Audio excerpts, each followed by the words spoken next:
David. Great. Lord, today we thank you for your mercy and goodness to us. Thank you for this day you've given us. This is the day the Lord has made. We will rejoice and be glad in it. I pray, Lord, that you will watch over us today. Give us wisdom, give us understanding, give us the leadership of your Holy Spirit. And Lord, help us to be faithful to follow in that direction. I pray everyone that's in elected position today that you give them wisdom and discernment. I pray for protection. Pray that your Holy Spirit surrounds this place, that nothing would be done that would hurt anyone. But Lord, that your work go forward. I pray that for our nation as well. And I pray, Lord, that your will be done in and through us. Help us, Lord, to always follow in your decrees and according to your word. I just ask that you will just give us that special discernment today that we need where your will be done. We ask all these things in the powerful name of Jesus Christ. Amen. Amen. I pledge allegiance to the flag of the United States of America and to the republic for which it stands, one nation under God, indivisible, with liberty and justice for all.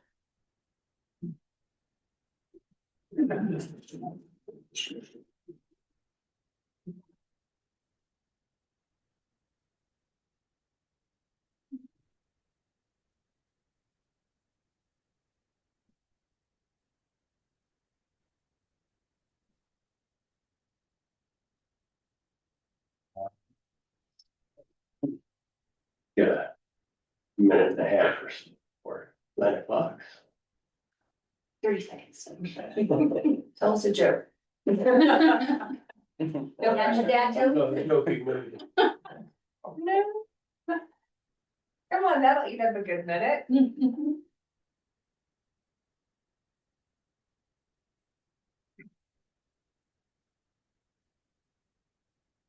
Good morning. I'll stand and see.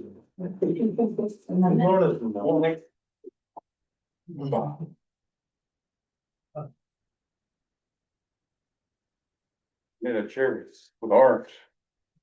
What's the thing?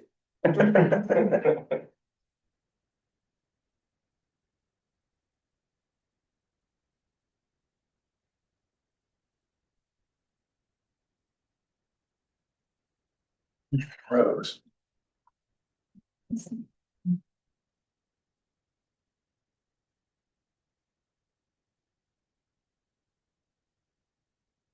It's now 9 AM and I call the meeting of the Kent County Board of Commissioners to order.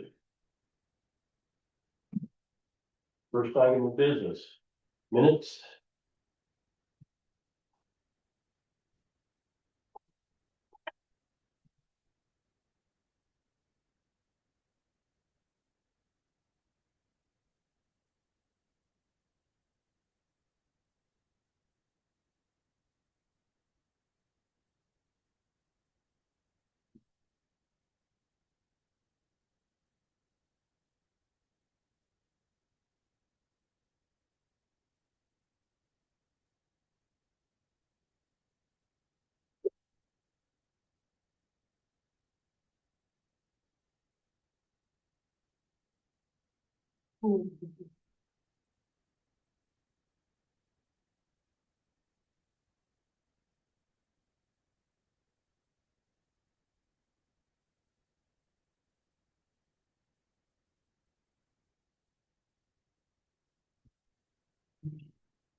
You open your, I didn't have any questions. I'll move your approval minutes from August 28th. I was second. Then you moved and seconded to approve the August 28th minutes of the Kent County Board of Commissioners. All those, any discussion? All those in favor? Aye. Aye. Any opposed? Motion carried.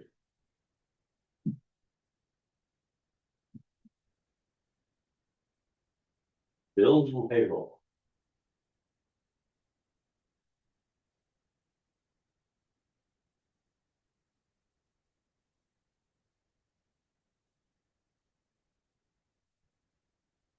They get her not too much. Okay.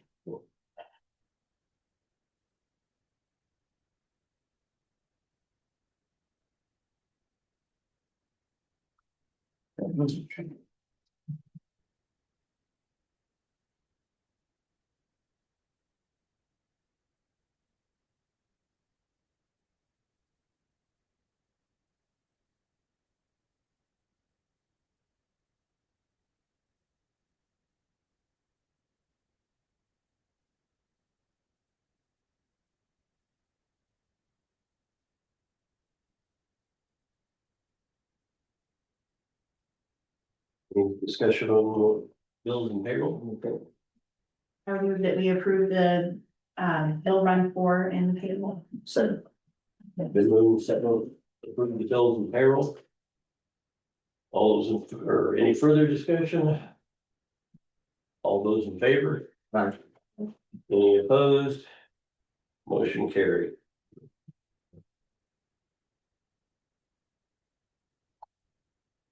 Nine.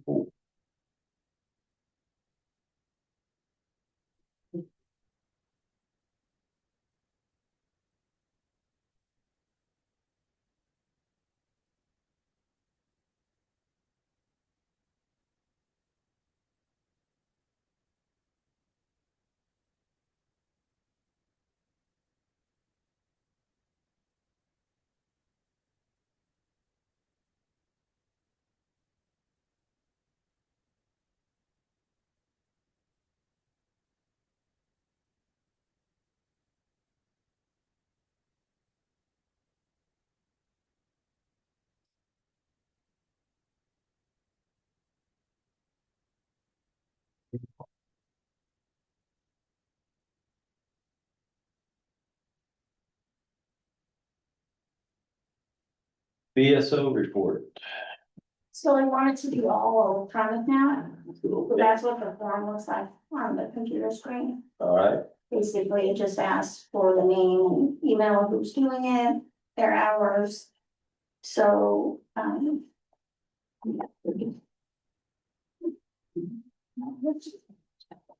Sean can just give me his hours. And so I can just bring that, you guys can look at it. And then I can submit it. I think that works for you.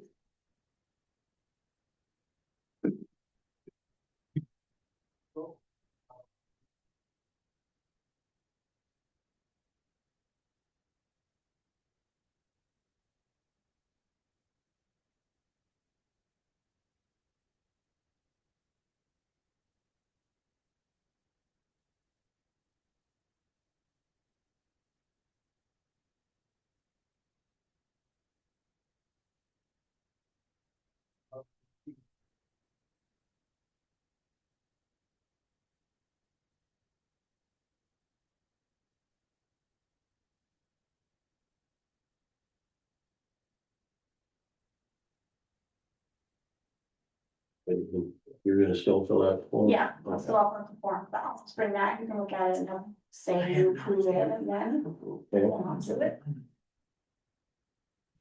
Any discussion? I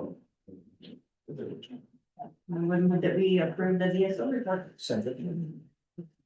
Been moved and seconded to approve the BSO report for September, or for August 2025. All those in favor? Aye. Any opposed? Motion carried. Well, Okay. I think that's just.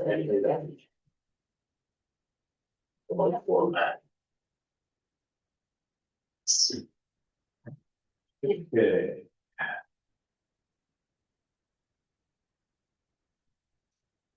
Consider adopting a big county organizational chart.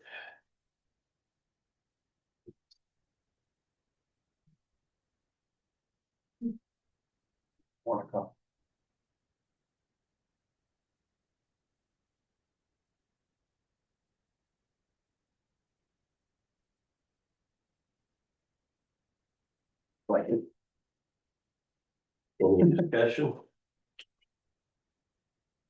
But it's just to let everybody know with president, that's really what this is, and we're just going through and we're making sure that it's very clear that everybody knows who they answer to. It's all it is. It's an organizational chart saying who answers to who and kind of shows that outline. And it will be posted on our website. I move we approve or adopt, I move we adopt the Benton County organizational chart. I will second. Been moved and seconded to adopt the Benton County organizational chart. All those, any further discussion? Pass it this way. And then there's another copy going on the other direction. That's it. In the future, I will have these online for everybody to see before. I was just curious. So. On that for us. Okay, so all those in favor, any opposed? Motion carries. I need to sign this one copy or just in the minutes, it's good enough on it. Okay. Yeah. When does we get it dated, we can put it on the website. Yeah. Okay, action item number 2. Consider adopting a Benton County formal complaint form. This one.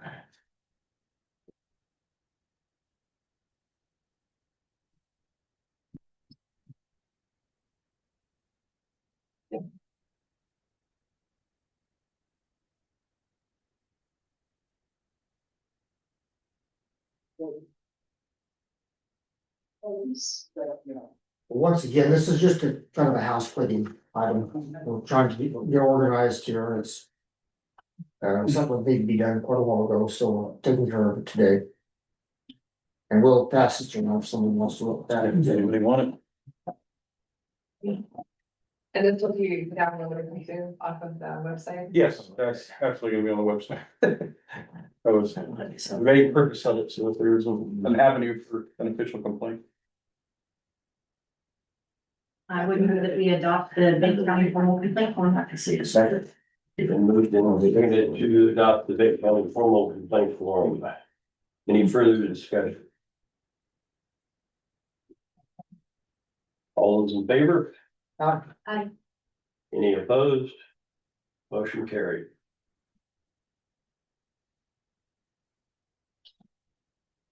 Okay. Next item.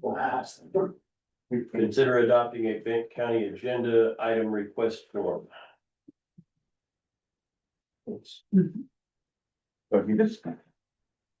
Any discussion? This is just one more of those things to help us get organized and make sure that everything goes through a proper process of being submitted for our review, and we have time to discuss and go over everything. And then it moves to the process of being put on the agenda.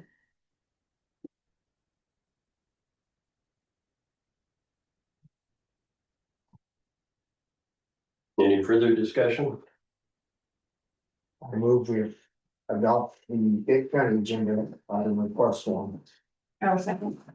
We move seconded to adopt the Benton County agenda item request form. There's One in favor of that? Reagan was trying any opposed? I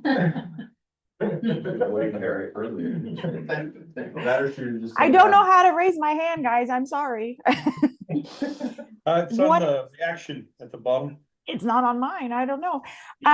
What's the turnaround time? That's not the term I'm looking for, but if I have something I want to get put on agenda, on this new form, can I get on?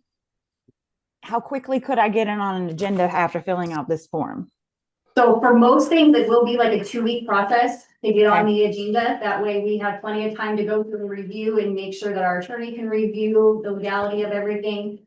And then there will be times where we will understand that things will come up and it won't be able to go through that process, but we'll have to make exceptions for that. But for the most part, we would like to have a very thorough process in place to make sure things are being reviewed properly. Perfect. Thank you.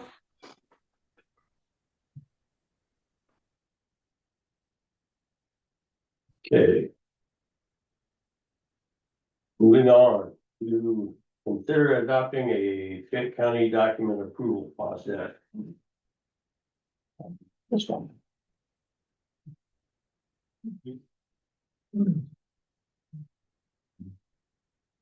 Yeah.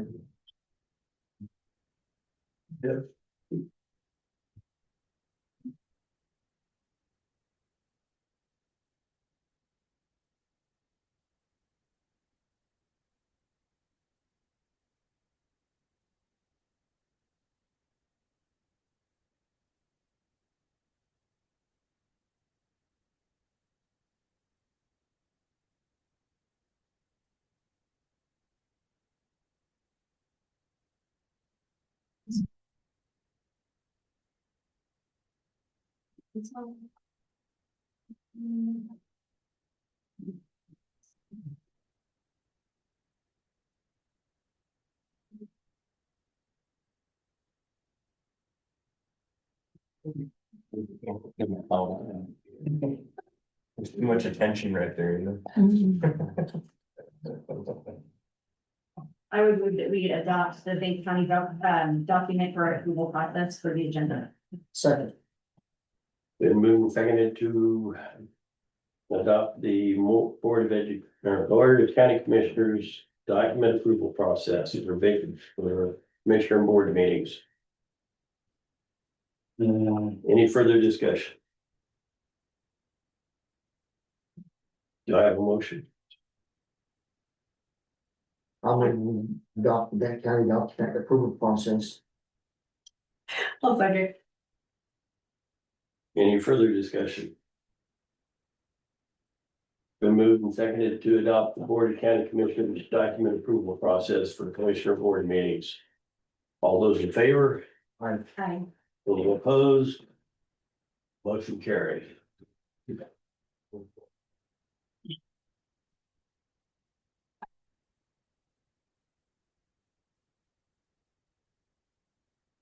Okay.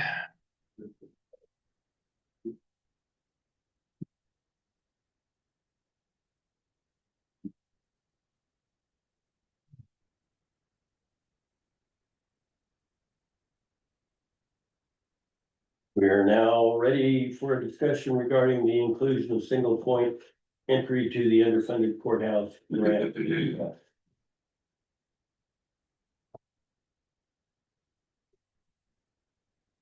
Who's proposing this and why? I said, who's proposing this and why? Yeah, we probably need to bring those guys in. Okay. Yeah, very well.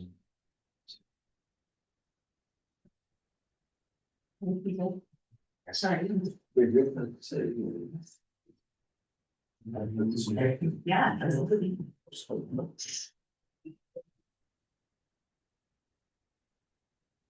Here to introduce yourselves to the, Sure, I'm CJ Montoya, I'm the court administrator for the 16th Judicial District. I'm David Book, I'm the chief probation officer in the 16th. okay? So. Who wants to start off? That. Where are you? So we're just kind of opening it up for discussion to hear everybody's thoughts and opinions on the single point of entry for the courthouse. I think that was a question. Yeah, so I don't know the history on this. It's been something that's been talked about, I believe, for a couple of years. And so I don't know who initially proposed this. Was this the courts that originally proposed moving to single point entry for the building? Yeah, I mean, this conversation has gone on for longer than I've been in the district. So I couldn't tell you where it originated. I know at one point there was single point entry because of some threats that were made.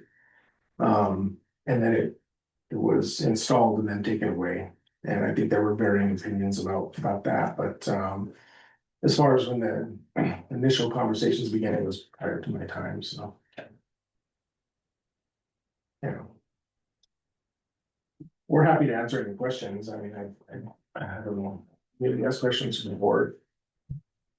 Yes, I'll start. Sure. So to have a single point entry, would it be much like in Otero County where that is obviously the only place we can get in the building, hence the name single point entry? But there would be maybe, a screening process for everybody coming through is, help me understand kind of what that would look like for this building first, you know, compared to Otero. It would be similar. I mean, Otero has multiple entrances. So if you all remember, Otero had 4 points of entry, none of which were secure. Readers. Any member of the public could come in or out of any of those entrances without any sort of screening. So we've established a single point entry there. Now the general public has to come through the single point entry. Courthouse employees, law enforcement, district attorney can all come in the non-secured entrances with badges.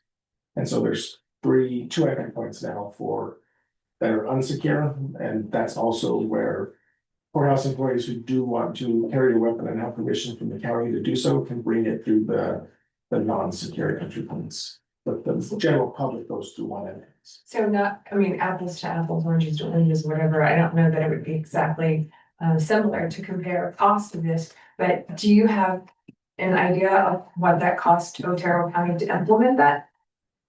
For what Otero did, yeah, it was, I don't have the cost. I mean, at one point I did, but it's been a few years now. Okay. At the same time we did that project, we also built a magistrate's hearing room and chambers, and so it was a pretty large project. And it was several $100,000, but the single point entry required us to actually build the single point entry and then enclose the walkway that went from the former main entrance to the DMV entrance, and so I mean, I could get those figures. So that cost might be a little bit more than what you would have to do here. For single point entry in this courthouse, I believe you can do it tomorrow with 0 cost to the county. Now there would be a request, obviously, that should be made regardless of what happens for a new X-ray machine and a new magnetometer, because underfunded can pay for those things. Whether or not the commission will approve it because it's not related to a single point entry, I don't know. And those items are very expensive, but establishing single point entry right now on one of the entrances is not costly. You could put up barriers and you could put up plexiglass and furniture, but you could establish a single point entry right now with the equipment we have upstairs. It would, of course, cause you'd have to rope off it, so people leaving the building go around it. And people wouldn't be allowed to go around the single point entry, but I don't see, I mean, whatever the cost would be of moving the equipment from upstairs to downstairs would be the cost right now, so. You're talking equipment and implementing the. Because we have an X-ray machine upstairs, yeah, and we have the manpower. And that's a fairly new one, like it could be used, like doesn't need to be updated or anything. The X-ray machine? Yeah. Oh, you need a new one for sure, it's old, it works, but if the funding is there at the courthouse, for the underfunded facilities, you get a new one, I would recommend trying to get an X-ray machine. The one in Otero that's new, it's light years ahead of the one that's being used here in Bend. So what about, you were talking about the underfunded courthouse grant or within, that, cost that would be funded by that. How would the personnel be funded?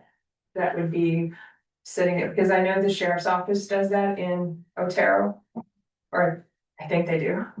How would that be? So all 3 of our counties qualify for courthouse security grant funding. And so every year the county submits a request. Chief Judge McDonald has to sign off on the request as well as the sheriff and the commissioners. And this year Bent actually almost doubled the money that I don't know the exact amount, but it was enough to fund 2 full-time security officers, where before we just had, I think it was 1.5, but that 1.5 was used to cover vacations and stuff like that, so. So what would happen in the event those 2 people, I mean, 2, you think it would be covered well with 2 people, right? One could be sick and then one have to be off and then one's on vacation. Would there be, would you all fill in after that? No? No, so we have $114,000 we applied for 2 positions, so it's direct 2. So if this was a possibility of doing single point, one of them would single point would be their main position. And the other one on the days they're here would be the bailiff for the court. Those are the 2 district court dockets we have domestic relations docket with magistrate 4 once a month. Every Wednesday's county court, and so we don't have court 5 days a week here, but. So the single point entry would only be during those times when you have those No, it would be 5 days a week. 5 days a week. I just was thinking about in the event that one person was sick and then with the backup, of course, right, the second person, but And then like, in the event that person was down, we just not have access to the courthouse. I'm just trying to figure out what this looks like. Once we do a single point entry going forward, what does that mean for citizens using the courthouse for things other than court? Yeah, we would have to work that out with the sheriff, obviously, but single point entry would probably be the priority on non-docket days for sure. And then, you know, what staffing is available, if there's able to be somebody here in the event both officers are sick, or we can. Have somebody upstairs and down, the sheriff will make that call. Just thinking, cause you know, it's not a perfect world, So, right? no, there's obstacles. And to answer it, if both of them are sick, we would send someone from the jail. That answers my question. Why are they wanting to do this? Somebody can. Well, I mean, it's really to mitigate risk. The issues that we deal with in the court, I mean. I read the letter that the county commissioners wrote that established this county as a sanctuary county. And, you know, we're Second Amendment rights people, like we have firearms in our homes. This isn't something that it's a political issue for us. It's really mitigating risk for our staff, judges, or for the people that we compel in here for jury duty. In that letter, the Howard decision is decided, and it's an important landmark decision that establishes Second Amendment rights. And also within that opinion that was written by Justice Scalia is that opinion is in no way meant, it's not meant to basically call into question some of the limitations on the Second Amendment, which is, and it cites in the opinion, people who are convicted felons, people who have mental illnesses, they should not be allowed to have weapons. I think we could all agree with that they present a risk. That's in the Supreme Court opinion. That's not mine. I'm just citing it. And that's what was cited in the letter that was written about the sanctuary county.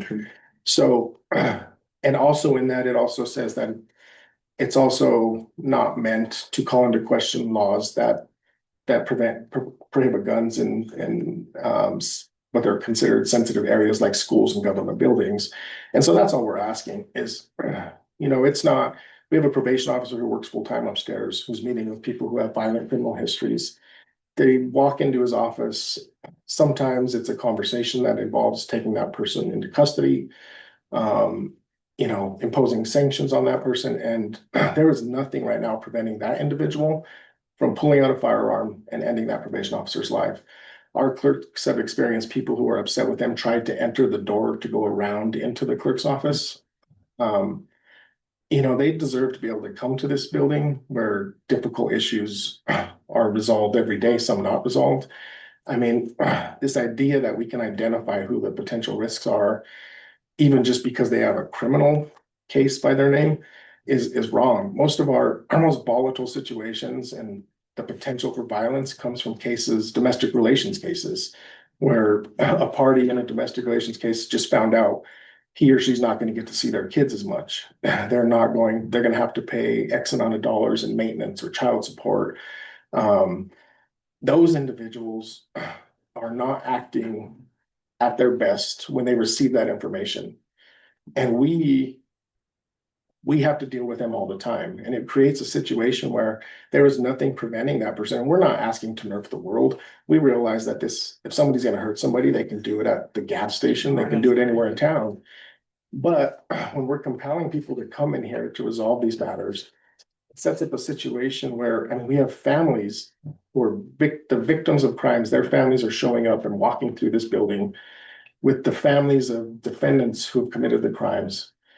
And they are in the first floor, coming up the elevator, coming up the stairs together. They're walking throughout the building, and any one of them at any time could have a weapon. And we can't protect the world, but here where our judges come who get multiple threats, we have to deal with threats all the time against our judges, our staff who serve the public with distinction. You all know Anita Kuhn, Jalen Baylor, Jessica Davis. They are incredible employees who deserve to be able to come here and deal with these people and not have to worry about they're going to be harmed while they're at their job. But they have protection up there. Do you ever hear of any courthouse problems anywhere in the country? I don't hear of any. Well, most of them are are single point entry, they're secured. There are Well, there are 5 in Colorado that I'm aware of that don't, and the reason is because some of the sheriff's departments are 1 sheriff and 1 patrol officer, and they don't have the manpower or the population to be able to recruit a security officer, so that's some of the issues. But that's the reason why is this is, well, there's a lot, Benton County's an outlier. there's a lot of common sense. I can understand that, but we have a sheriff sitting up here good part of the time, or part of the time. I don't know why they're not all the time. I mean, what do we need this other for? I mean, does the Los Animas school have it? That's where the shootings are occurring across the country. So specifically on the school, you have to buzz in, and if they don't know who you are, they just send out their SRO. And all the entries? Every entrance is locked on the schools, both schools, the McClay School and the Los Animas School. You have to buzz in, little camera, like a blank system, basically. They look at you. If they know who you are, they'll let you in. If not, they call. Well, my concern with this is that we, there's already laws in place that have it illegal for mentally ill or violent people to have criminals. That's already in place.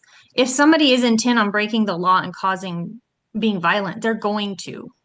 It doesn't matter what is in place, but putting a single entry point in the courthouse on the first floor or the main level is essentially disarming responsible law-abiding citizens. And it's removing the possibility of the courthouse staff defending themselves in any case where somebody would come in intent on violence. And I totally understand the court people dealing with some very sensitive issues. So maybe there's a compromise that could take place where, you know, the 3rd floor perhaps there could be a single entry point to just that area where the law-abiding citizens that are doing their daily business and the court employee or the courthouse employees, they could still exercise their Second Amendment rights as our elected officials put in place as a sanctuary county.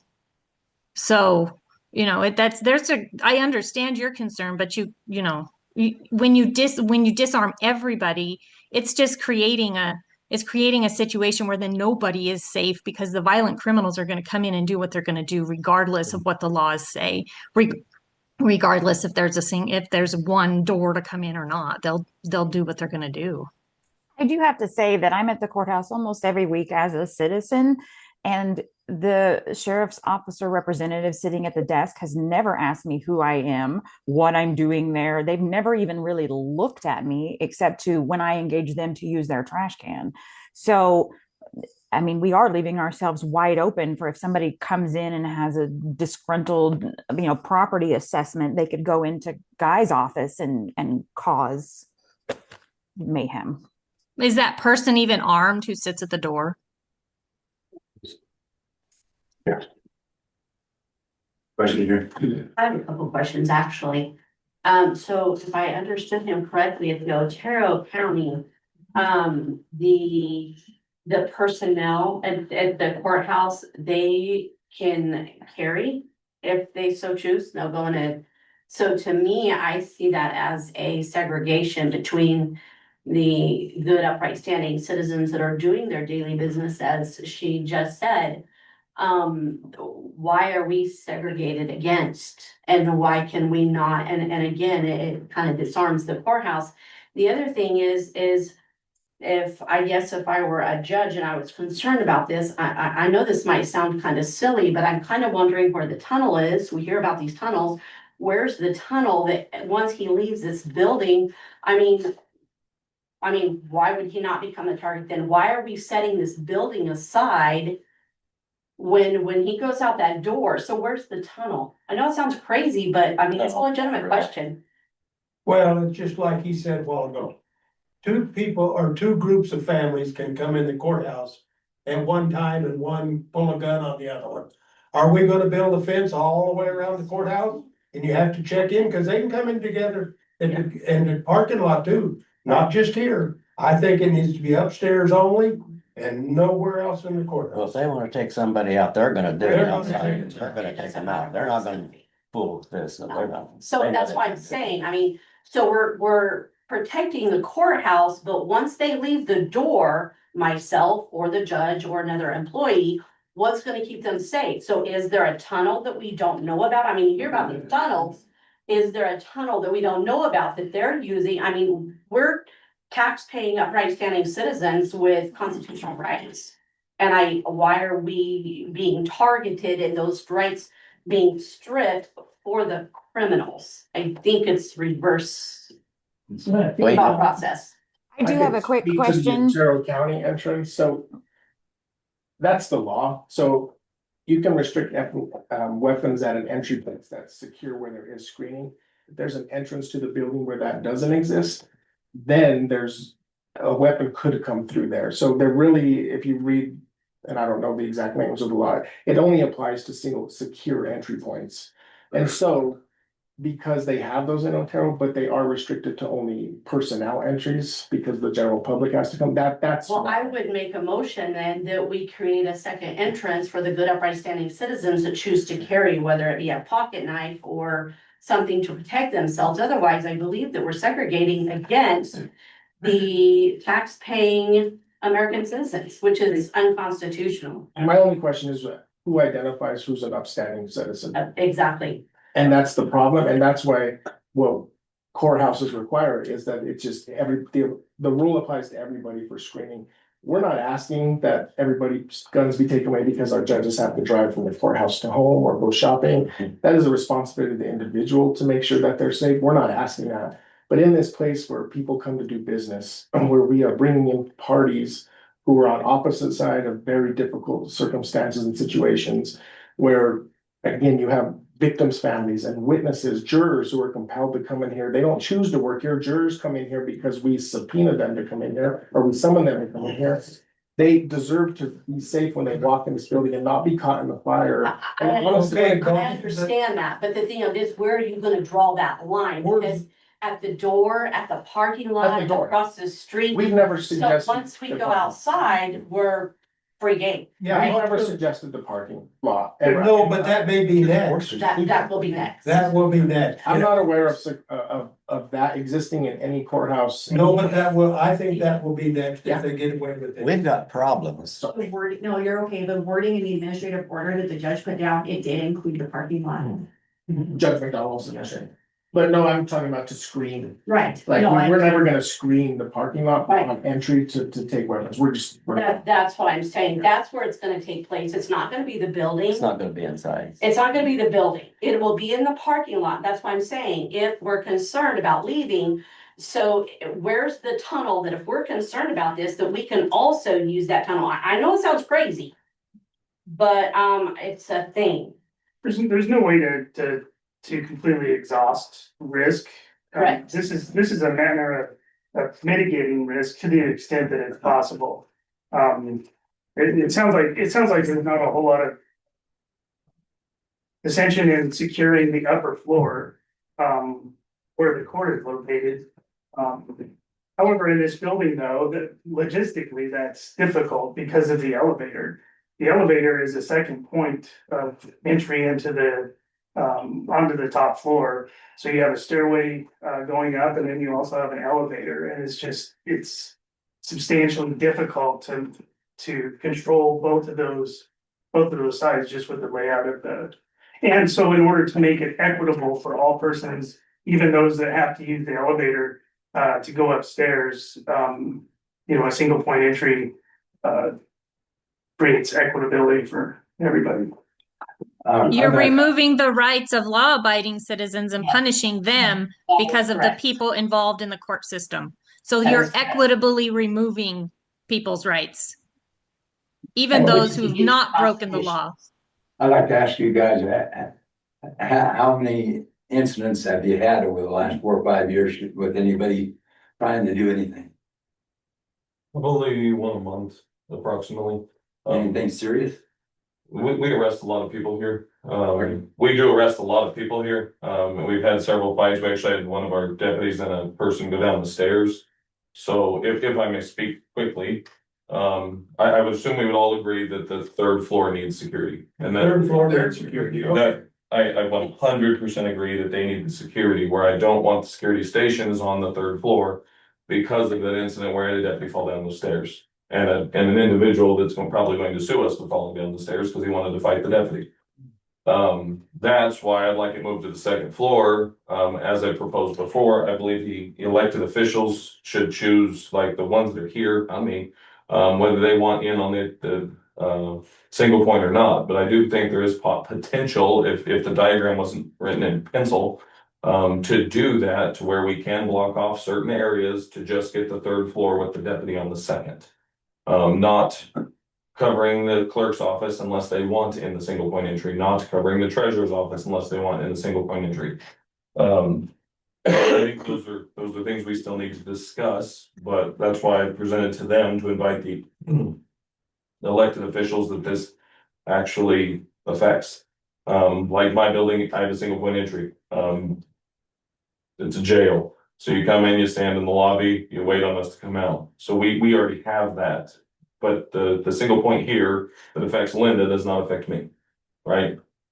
So to me, if Linda wants in on it, then that's Linda's choice. Same with the other elected officials. That's where you need to put your pressure, is if you don't want the treasurer's office to have single point entry, tell the treasurer's office no. But my stance still stands on right now, where if you've ever been upstairs, it's a really tight area. It's very hard for my deputies to fight in.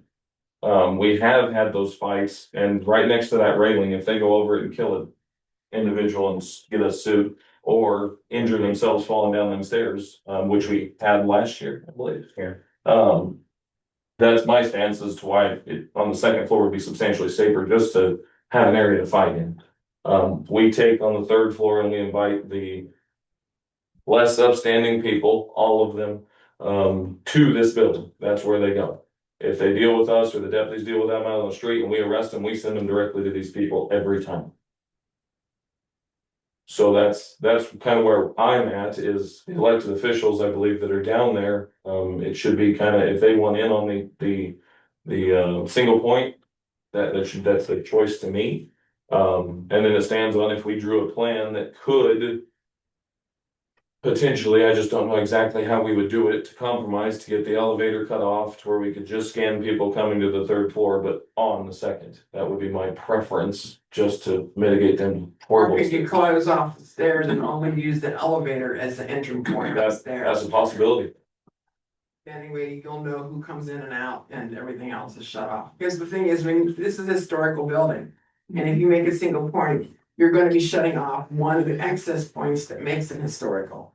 And so if you can make it one single entry up on the third floor via elevator, shut off the stairwell, which keeps the historical continuity together, and then go from there. Yes. Because it seems like the problem is the third floor. And either the third floor has to be removed to another building. Yeah. Yes. Because then our community people can be constitutionally sound people that if they want to carry, they can carry. But if the third floor is the problem, then we need to figure out how to make it one entry. And that was presented, that there's just not a lot of time or effort put into the actual presentation. I think if it was presented well to the courts of something like just the elevator, or, I mean, there is room for discussion in my mind, as to how we could do the single point for them. Just this building is made very, very interesting. So it almost sounds like that another, and I realize there's more to it than this, but another single level building without an elevator or staircase would actually be better if it was some outside steps or whatever. I 100% agree. Somebody needs to move out. The problem is moving the courts would probably be your most expensive. One, that'd be fully county funded, because there's no grant that will move a courthouse. Because right now we're in the courthouse. It's in the name. So realistically, the best option would be to move everyone else. So Jake, I've had a lot of conversations with the other elected officials, and just so you know where everybody is kind of at, everybody is okay with the idea of us researching moving the courts. Because we know that the county has outgrown the area that we are in right now and that we need more space. And to try to move all of our different departments would be very exhaustive. So one of the things that I have heard from multiple of our elected officials is that if we could figure out a way to move the courts into another building, that they would be all for it. One of our elected officials on the next floor up met with us recently, and she was more concerned about her liability. If she packed, she's got a concealed permit, but she didn't know the east doors is not visible from her office. And so she's pretty much unprotected up there because the west door is right there by her office. I think she would be satisfied if she knew she could legally carry a weapon in her office. So I believe that was actually by them put up to you guys that the employees of this building could carry. Well, I thought it was just this floor. But the It's the concern, commissioner's call for the rest of the building. Yeah. It's where they want, they're not. so the administrative order that was put down, it specifically talks about that main level and how nobody is allowed to have any kind of weapons on that. So when our staff read that, they took that as, okay, my right to carry was just stripped from me and I can't do that. The exact thing that was said was that if an instance were to happen and that I were to have my gun and shoot somebody to defend myself, then I'm gonna end up upstairs having to justify to the judge, why did I have that firearm when his order specifies that I'm not supposed to? So that's a huge concern for me as a commissioner, that the rest of our staff and our other elected officials read that order and they said, I'm not allowed to carry and protect myself anymore. So that's, I mean, that's something we need to get clarification on, because they're not listening to what the commissioners are saying. They're not gonna listen to what CJ says. They are reading what the judge wrote and they're saying, I don't wanna break this and end up in his court. Yeah, Judge McDonald's administrative order was because of the resolution that basically allowed weapons everywhere. And that's a huge concern because in the resolution, it basically is you can carry anywhere in the government building in that county. And he has wanted to, since he issued the order, make sure that the resolution and his administrative order match up. And so there's definitely room to look at that and say, what's the compromise? So yeah, I mean, that's something, and I'll take that concern to him for sure. I wasn't aware of those concerns being expressed, but that's something we can. It was just brought up to us yesterday. Yeah, there is no exception in the order. So he says that there is, but there isn't in. And therefore what's on paper says they can't carry here. But what he says is, hey, you guys can if you allow it, and the two things are set, are entirely at odds. May I suggest something? Problems in this country. Sorry, Rosa. And We have problems. You know, a lot of these judges are turning criminals back out on the streets. I see it all the time across the country. They're turning convicted criminals back out on the streets. I see a lot of this. I got it on my phone. I can show it. So in other words, you're saying that the judge has created this problem, Well, now yeah. they won't protect. Sure, there are a lot of That's what you're problems. That's saying. true. Yeah. I mean, That's right. I think you may be speaking to the PR bonds that are issued sometimes at advisement hearings. Is that what you're speaking about? No, I received. just like the judges turn people loose that really should go to jail, and they don't, on a no cash bond, and they turn them loose, and they really should keep them. So, I mean, I would encourage all of you to log into our advisement hearing and see the process for how that plays out. The issue of setting bond is one where the judge listens to arguments from both the district attorney's office and defense counsel. There's an assessment process that establishes this. And so there's a lot that goes into that. Those are public hearings. You can see them at 2:00 every day, the WebEx information. If you're curious about what happens in the arguments that are made during those, you're welcome to sign in. You can call my office and I can talk to you about them. Of course, I'm not a judge. I don't make those decisions.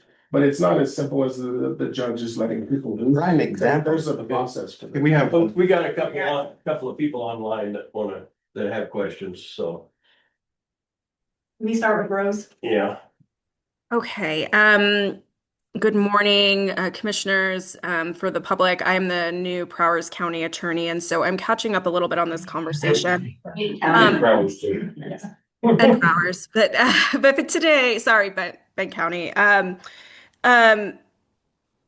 So in 2024, the legislature passed the Sensitive Spaces Bill, which basically said there'd be no carrying in government buildings. The counties were able to enact a resolution to override that in certain buildings in certain places. And so I'm curious, for Benton County, did you all pass a resolution that said that you can carry in county buildings? Yes. Yes. Okay. Were there any exceptions? I don't. I'm hoping jail was an exception. Well, Jail. We accepted. we don't allow guns there. I believe it's on. It's posted on the front page of the county resolution 2025-17. Okay. Amendment sanctuary. No, that's the wrong that one. wouldn't be it. Or it was the previous Board of Commissioners. Oh, 2024-15, sorry. Okay. So I can email it to you if you'd like. I can look it up. Sorry, like I said, I'm just catching up on this conversation.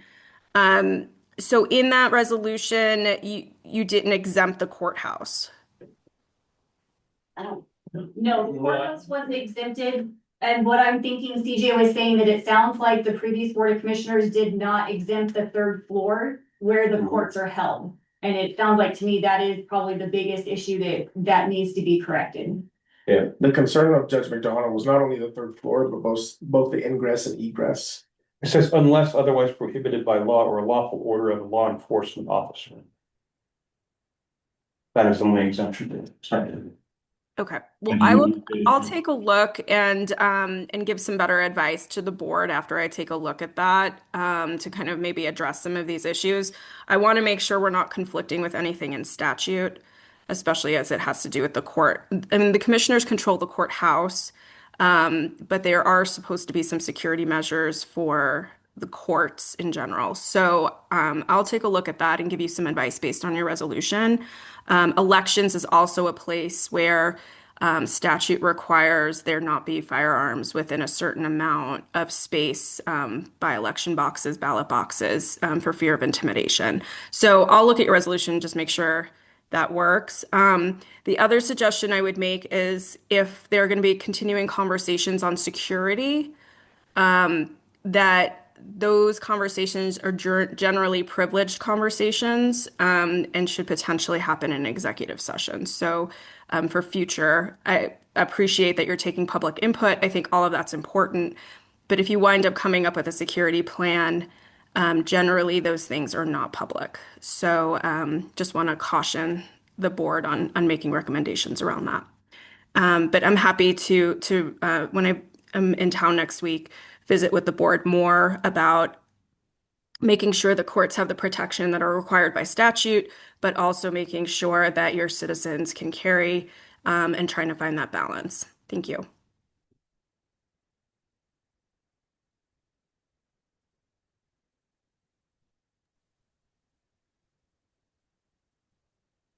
Reagan, did you want to say something? You've tried a couple times. I did indeed. I had a security suggestion, but after Rose just said that, perhaps we shouldn't do that. But my thought was, without changing the layout of the historic courthouse, the east entrance comes right a straight shot to the staircase to the third level. So what if you truncated that off so that the east entrance of the courthouse was a court only entrance? There's a tunnel, you can't get over the walls, whatever it is. So you enter there, you go through a metal detector, you make the space as wide as you need, and then you can only go upstairs to the courthouse. And then the west entrance is public to administrative offices, to the basement, things like that. And they can still access everything, but they can't get to the third floor. You obviously would change your elevator so that it doesn't go to the third floor. The only way to get there, I don't know what you do about ADA, but the only way to get to the third floor is via the east entrance going through security.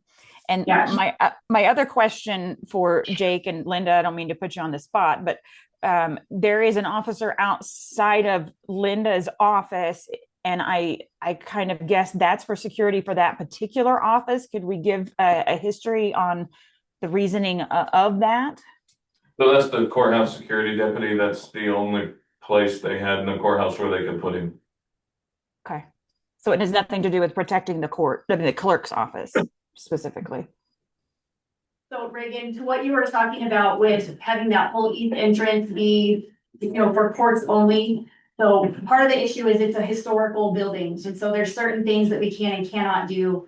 And not only that, but during election time, that whole space out there gets utilized by the clerk's office to put up the booths for voting and things like that. So we're very limited on what we can do because we can't restrict that space. So there's a lot of things that still need hammered out, some research that needs to be done by Rose, some compromise, maybe some different options need to be presented. So maybe what you all ought to consider is maybe postponing submitting this grant for now, for this round, and hammer out some of the details, and then perhaps consider submitting it again later when you've got a solid plan.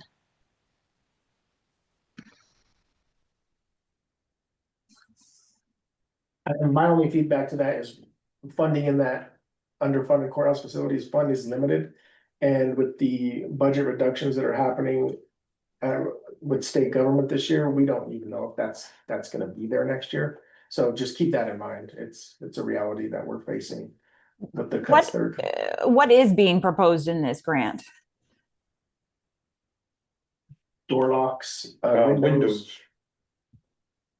We need to upgrade our windows. Our windows are not the correct kind of glass to keep people safe. They've been falling out and other things like that and breaking. Okay. So that's a portion of the grant. We would like to put in card entry, which is another portion of the grant. Correcting the parking lot area so that it's more ADA compliant, and the ADA spots are closer to the ADA ramp. And other things like that is another portion of the grant. And then another portion of the grant was a single point entry. What specifically is on the single point entry? That portion of the grant? In that particular thing, in the original plans that were drawn by Tom Duke, you have the large plastic barriers and a bunch of other stuff like that. And that was where our main point did, and blocking off, the entire courthouse and the single point entry at the east. So even with your plan, we had large plastic barriers. Yeah, the difference in my plan was they were temporary movable. So if we went ahead with this and got the grant, we can still change the way we make the single point, correct? Right, you would just. They wanted me to make sure that it was listed exactly how it would be. Well, probably for the approval process. Mhm. But it's still, I believe the security is up to the commissioner's discretion. So if we're looking at getting little plexiglass, whatever screens, the magnetometer and my particular plan didn't necessarily require those kind of barriers, just a barrier. It doesn't have to be big and plastic and other things like that. That was going word the grant as a barrier. Yes, that was what I had put on that little sheet, right, which I would fix. I mean, that drawing was clearly short time and other stuff like that. I did not spend the time that I should have on. Because just the barriers, what was the percentage of the grant on the barriers? That I don't know. I mean, it depends on what kind of barrier they are. We have not yet agreed even to the point of actually putting this on the grant at this point. Okay. So Can we look at getting materials for just getting the magnetometer, the windows, all the other things? Mhm. Because realistically, if we did single point entry, we've done it before, we could put the two little ropes across and put our magnetometer in the little x-ray machine, and you can do single point entry, then we can just discuss where it goes. And that's basically what Prowers have, or Otero's got. And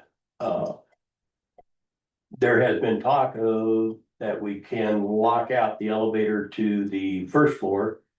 I would assume therefore that we could also lock out the elevator for the third floor. They would just need escorted with a key. And then anybody that goes up is escorted into the elevator, and There's definitely something to talk about, but I believe today is the grant, right?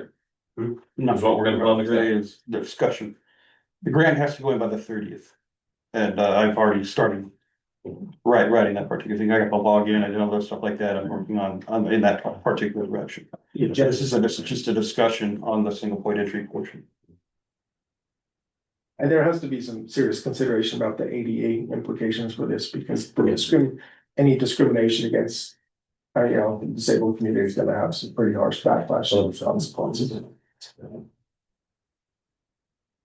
So then on the elections, does Otero specifically, whenever they do their ballot boxes, they go through the screening process You mean when they go to vote? when they go to vote? Yes. Yeah, they have to. Yeah, so because we've been setting up at the door for election, for voting, correct? That section of the lobby, yes. Other than the ballot drop offs, Yeah, there's a ballot drop off box in Otero in the parking lot. Yeah, I So think- people wouldn't have yeah. to go through security to do that. And that's where most people drop their ballots here, but they are allowed to vote in person and that's set up in the lobby.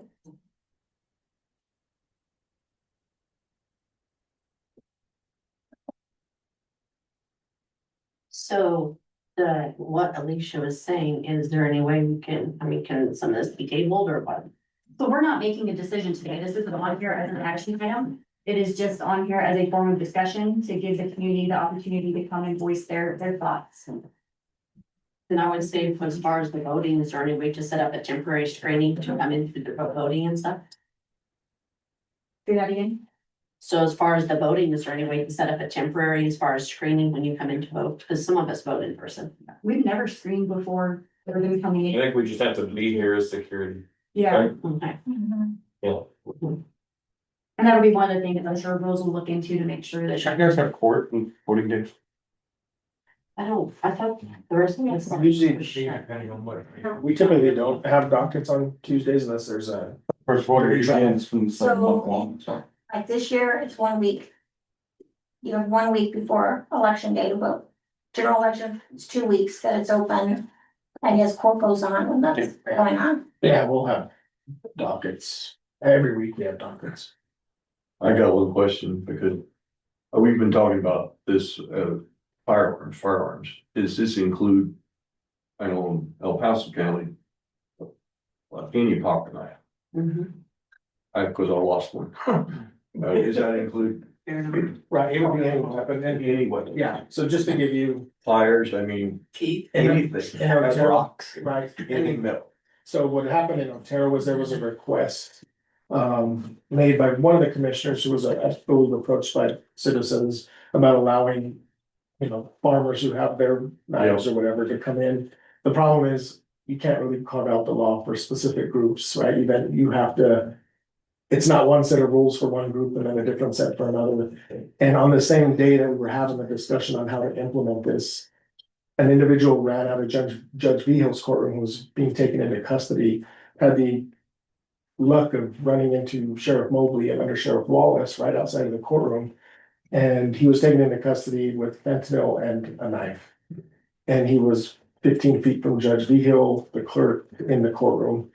And the sheriff at that point made the recommendation decision that there's no carve outs for anybody, everything. I just want to make that clear. It's not just firearms.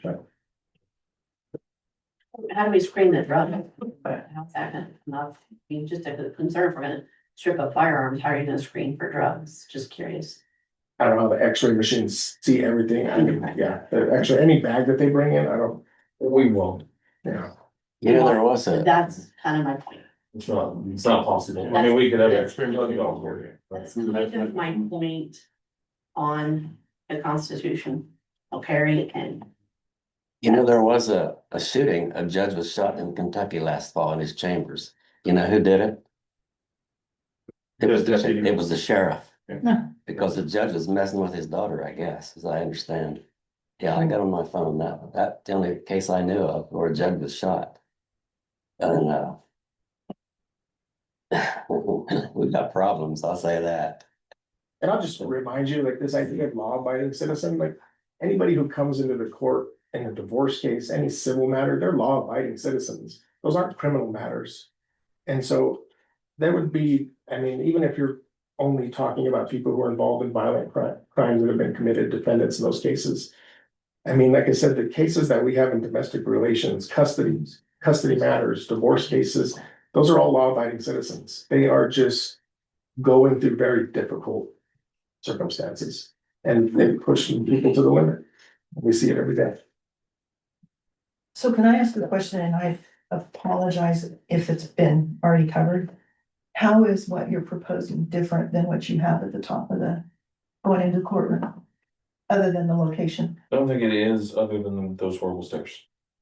So me, that's why I'm more for bringing it downstairs, is not to cover the clerk's office. I actually, if they're covered, it doesn't affect my day. But last year, as I explained to them, we had a deputy go down those stairs fighting an inmate. Or it wasn't an inmate, it was I believe somebody was screened. They didn't wanna partake in getting arrested.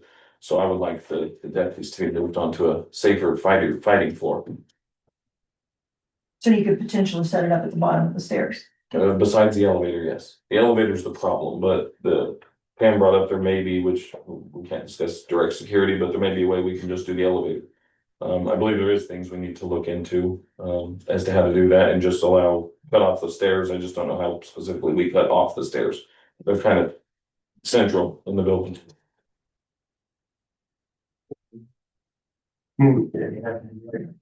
How much research has actually been done to check into moving that, as far as for grants for that? How many grant writers have been approached, or what kind of research has been done on that? Research done on moving the courts. We've just kind of started that conversation, and I've reached out to Crowley County to see what they're doing. They're doing a judicial center over there. So it is something that we've just started looking into to see if it's even a possibility. What you deal with every day, what seems to be the most probation, court, or whatever's upstairs, what seems to be the most area that has the problems? Or the most dangerous? I should pull Dale to get the most. Is that mostly it's screening, I'd assume, on the only one that, so I only know of 2 instances that I came over here for. One was a bomb threat, and the other one was when the deputy fell down the stairs. The rest of them are fighting or unruly people, and then arrests. Specifically, they come in, they have a warrant, we hook them right at the door. So I don't know particularly if he's the problem or if Judge's Chambers is the problem. You might be able to better. We probably get more direct and kind of overt threats to judges and on the court side than we do the probation side. Yeah, I figured that you guys would be more danger, have more danger than the court itself. So the thing is, and at this point, you don't have single entry into your office, am I correct? Not here, we do, Okay. we do in both other counties. So I'm not familiar with the upstairs and how it's laid out, but I would say that would be one of the priorities, is to make sure that your offices are being protected. Yeah, certainly everybody that we deal with have been convicted of a crime. I mean, we deal with various risk levels of offenders, but everybody that we deal with are offenders. And if I worked in your office, I would want to carry, sorry. Yeah, we don't, probation officers don't carry a firearm. We're issued bullet resistant vests, but we don't carry a firearm, so. Would you want to? I'm just asking you as a person, would you want to? Do you feel that you're right of? He's gonna not being- politically answer that question, but the answer is probably yes. You're probably right. Yeah, it's prohibited. I don't have a choice about that. If, I make that choice by choosing to work here. And to work for the probation department, so. Yeah. So maybe that's what Judge McDonald ought to do, is make that choice. Does he wanna work here or not? This is the way it is. If you wanna work here, go for it. If you don't, that's get you right. another job. Yeah.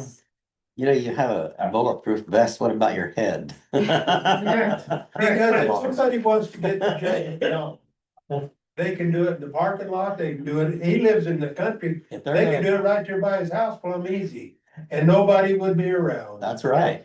I have probation officers in all 3 counties, and this is the only one that's protected. Yeah, same thing on the court side. And specifically, there's not enough room up there for us to put anything to be able to do the offices upstairs. Most of you have been up there, it's a 4-foot area that goes around stairs, it's But not just- conducive area. But just like you said a while ago, that officer fell down the stairs or something like that, are you gonna block off the stairs?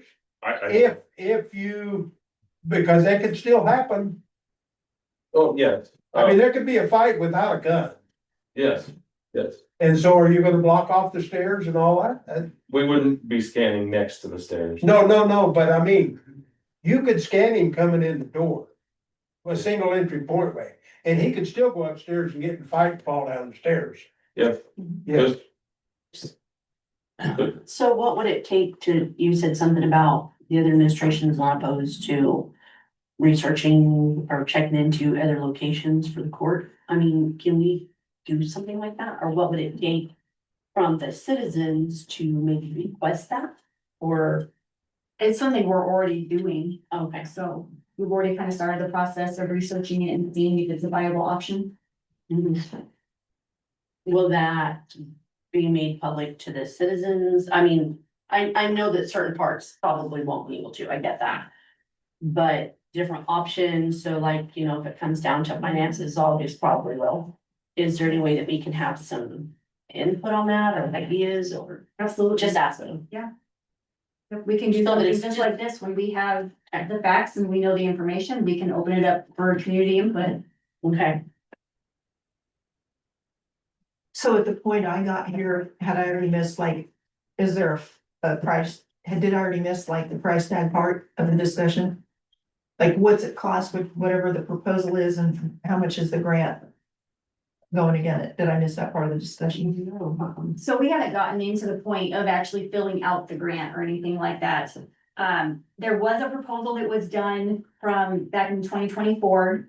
And I don't know what was the price tag. It was it involved a lot of expenditures for single point of entry and the total budget for locks, changing out the parking lot and doing the windows and court security was, I believe, $560,000. And one portion of that was for the single point entry. It was a rather large expenditure. Yeah, it was a substantial amount, but there's a lot of it that won't be included in the request at the very least. Yeah. Yeah, the ballistic plastic Yeah. and stuff like that was the main portion of. Yeah. And what's we're the talking county's match of something like that? about 5%, I think. 5 to 10 somewhere. So Depends. what does that mean dollar wise approximately for this submission? Yeah, it'd be. If we were to go, if it came to the full $560,000, then we'd have to match. As much as 56,000. And has that been budgeted and do you guys have the money? No. So that kind of answers the question of whether this grant should be submitted. Believe If, if the if grant the, if got the money's in, not there. Would be in next year's budget. Yeah, This would be something that would be Would be considered for next budgeted year's for in the budget. next year's budget. If the grant was accepted and other things like that, we would then budget the money for the next year's budget for the grant match. I believe that includes any DOLA requests that were made for funding, correct? DOLA requests, if they did a grant fund from DOLA, it mean that Benton County has to cover zero. If the DOLA covered If DOLA would match. Can you take that grant money and put another building up separate? Well, that's, or beef up another building for this, that's what I was wondering as well. Is there a place over there at the community center or something or other that could be used? I don't know, just Well, asking. we're considering another building. Okay. But there's still gonna be a lot of expense that have to go into it. Sure. Yeah. Sure, either way. Yeah, it sounds judicial like- centers aren't cheap. I don't know what Crowley's cost, but. They aren't cheap. They don't have the plans back yet, they're still waiting for the architect.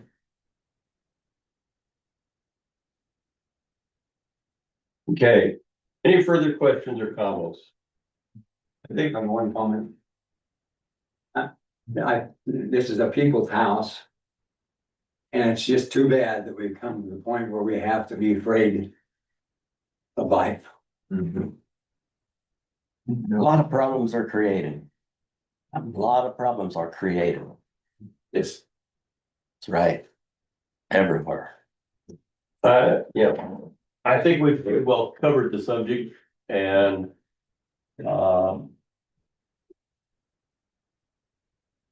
If you So- folks have anything you want to contact the commissioners about, please do.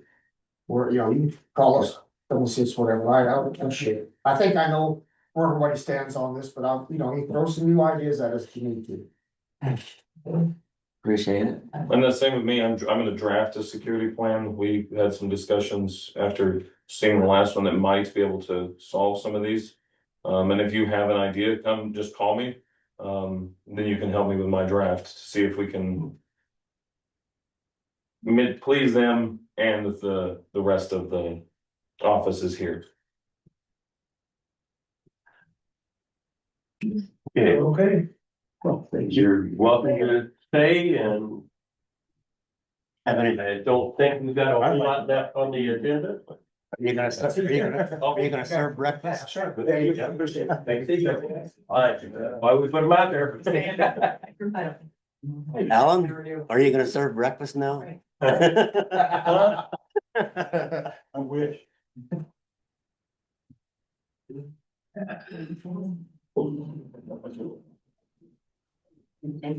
Thanks for coming, everybody. Thank you. I think that next day.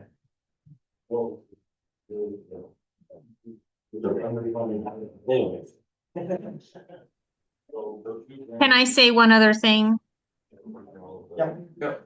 So I just want to say how pleased I am that Rose is looking into this, because the resolution and the put by the county and the administrative order by the judge are in direct contradiction of each other.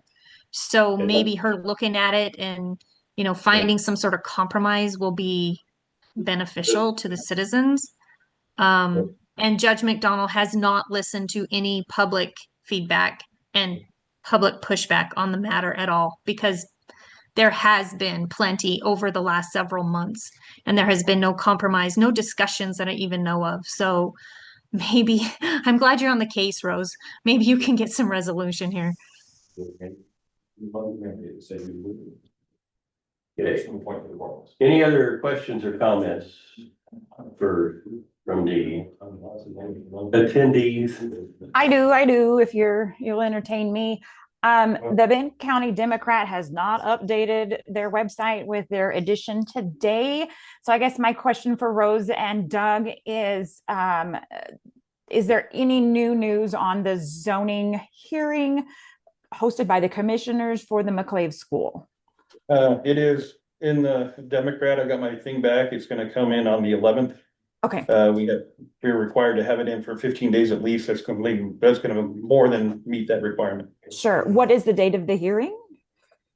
The date of the hearing is on the 9th of next month, October. Not October 9th. And we got a time, Doug? I told the superintendent Yes, I'd it's let her on know. the thing. The notice is on the website as well.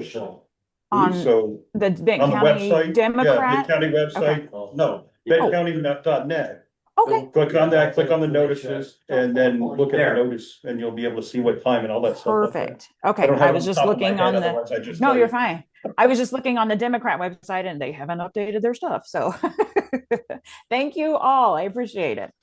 And Reagan, I'm going to be going through land use and zoning generally with the commissioners. I talked to Betty yesterday and Doug on Thursday when I'm in town. So if you want to sit in on that too, I would love to. Not Thank speaking you. for the commissioners, but I would assume it would be open to you as well. Thank you very much.